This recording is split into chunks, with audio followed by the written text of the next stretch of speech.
Over the last few years, I've seen myself undergo a curious role reversal. So for the first 5 years or so that we were doing this show, my role was Cassandra.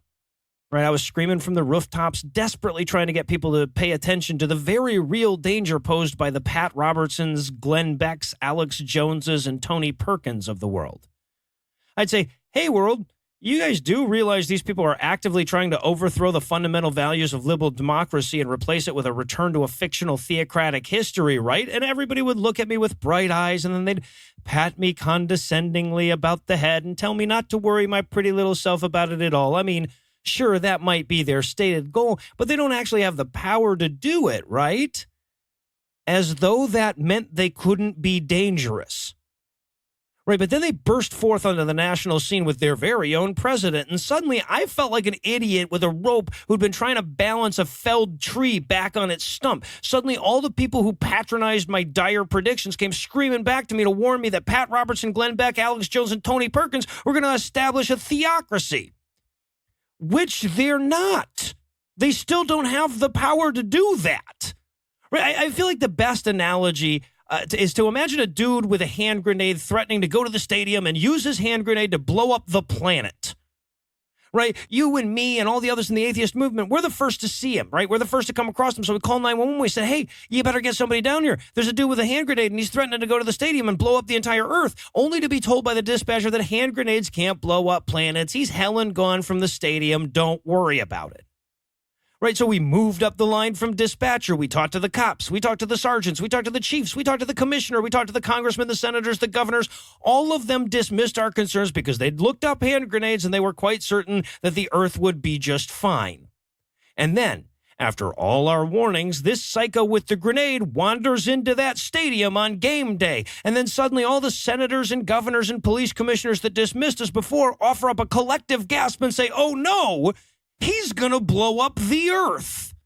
No, he's not. It's still the same fucking hand grenade it was before he walked into the stadium. It's dangerous, don't get me wrong, but only for the people in the stadium with him. So when we say, hey, let's evacuate the stadium, the powers that be dismiss us again and say, no, he's going to blow up the entire earth. We can't evacuate that.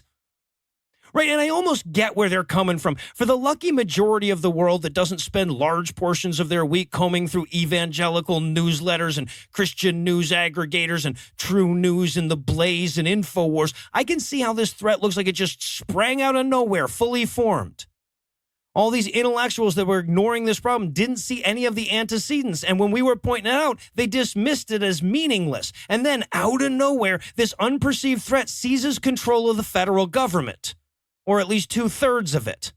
Nobody thought they had the power to do that. Or nobody with a higher social rank than podcaster, apparently. And so now they err on the side of caution by wildly overestimating their abilities. But the grenade never got any more powerful. They just made it to the fucking stadium.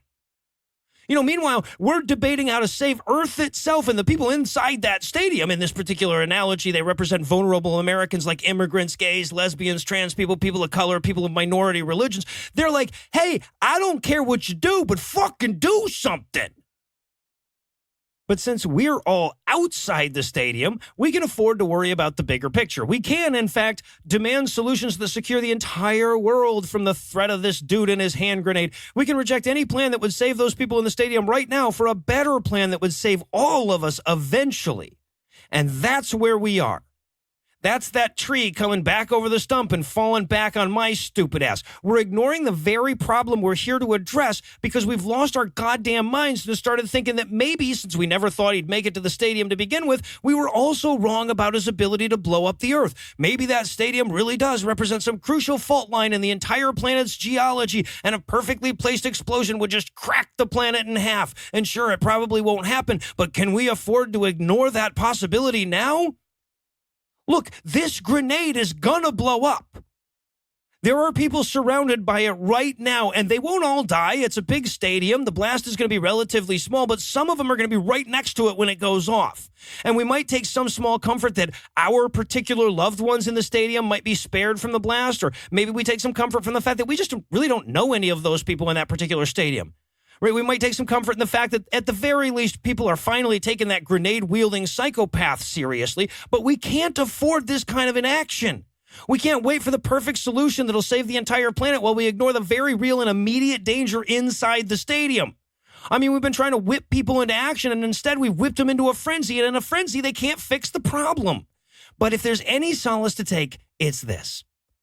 A bomb stops being scary after it goes off. It's the threat that gives the psychopath his power. Once he uses it, he's weak. He's vulnerable. He's no longer dangerous, and he knows that. So one way or the other, we all know the threat is going to die. Some paranoid folks are seriously concerned about the world cracking in half, but we know better. We know that one way or the other, the story ends in that stadium. The only question left is how much we're going to let the people inside it suffer before we bring the story to a close.